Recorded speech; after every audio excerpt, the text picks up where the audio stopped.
এখন বাজছে বিকেল 5:30। আমরা কন্যাকুমারীর খুব কাছাকাছি আছি। কন্যাকুমারীর কাছাকাছি বলতে প্রায় 60-70 কিলোমিটার দূরে আছি। কিন্তু আমি ভিডিওটা যে কারণে করছি, জাস্ট এক্ষুনি আমি এই রাস্তাটা ধরলাম, এই হাই রোডটা।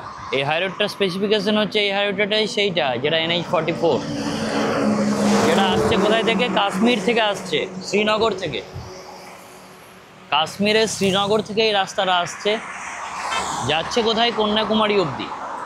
এই শ্রীনগর কন্যাকুমারী হাইওয়ে NH-44 আপনারা সবাই জানেন যে ভারতের সবথেকে দীর্ঘতম ন্যাশনাল হাইওয়ে, সেটা হচ্ছে NH-44। এটা শুরু হয়েছে কাশ্মীরের শ্রীনগরে, শেষ হচ্ছে গিয়ে কন্যাকুমারীতে।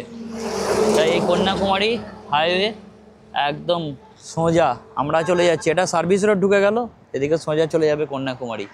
আমরা ওই কন্যাকুমারীর দিকেই এবার চলবো, এই রোড ধরেই, NH-44 ধরেই।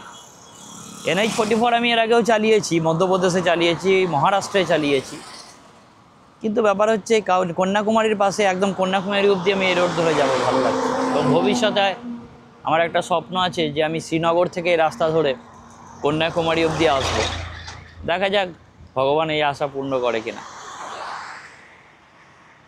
চলতে থাকি।